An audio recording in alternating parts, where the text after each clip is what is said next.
Well, Jalen, Luka is certainly the guy for the Dallas Mavericks, so much so that there are reports that the front office is getting on planes and traveling all the way to Slovenia to sign him to a huge 5-year, $200 million deal. See, I would do this over Zoom. I'm not flying to Slovenia to give you $200 million. I'm doing this over Zoom. What do you think about these reports? You know how Luka that deal when he got a Luka Doncic out here, got him a little street lore happening. You got Mark Cuban and Dirk and Jason Kidd, the latter two Hall of Famers, flying wherever you are to make sure your deal gets signed, and rightfully so. He and Kristaps Porzingis are going to resemble more of what people anticipated this year than they did last year, because Kristaps Porzingis, as I discussed this with Jason Kidd, he's going to actively use him the way he was used in New York. And I know you like that in particular because that's where he gained the name Unicorn, in particular by being a guy at 7'3" that can score 20, but also catch lobs and get you a couple of blocks. I really think the challenge for Cuban after getting this done is, like Dame and like Giannis, you have these superstars and you really have to put the right team around them. And I'm not sure that KP is the perfect complementary piece for Luka Doncic, but with Jason Kidd as the head coach, this year will sort of be a sink or swim year for this duo.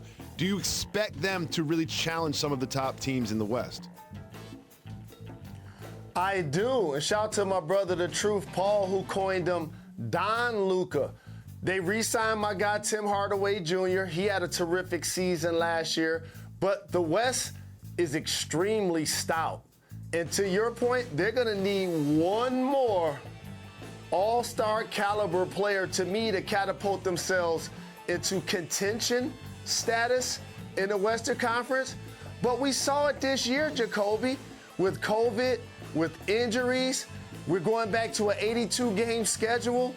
There are crazy things that happen during the regular season because the Lakers, as an older bunch, they're not going to have a 1, maybe even a 2 seed. So that's going to leave room for teams like the Jazz and for the Denver Nuggets and all of those teams who are a lot younger that's going to play the marathon game. So it's going to be interesting to see how it works out for the Mavs. But as long as you can get Luka signed, you do that immediately by all means. I'm lazy. I wouldn't fly to Slovenia to give someone $200 million. You can fly to me to get your $200 million. Yes, you would. You can fly to me to get your $200 million. Jalen, we love young, exciting players in the NBA like Luka Doncic, but we especially love it when they're named Jalen, and Jalen Green looked good in his debut in Summer League for the Rockets. What are your expectations for this young man? The thing I like about him the most as a guy that's gonna be able to score in the league off the dribble, off the catch, and transition and half court, I like his fearlessness. And you know what else I like, Jacoby? He stays on balance. Like so many times a young player is out of control literally because they're off balance. Look at that right there. That level of poise and balance. You see how they cut off the first move and then he just turned around and just made the jump shot with ease, the catch and shoot 3. Look at his finish off the wrong foot at the hoop. He has all of the skills already. He's going to be a fantastic weapon for the Houston Rockets. Thanks for watching ESPN on YouTube. For live streaming sports and premium content, subscribe to ESPN Plus right now.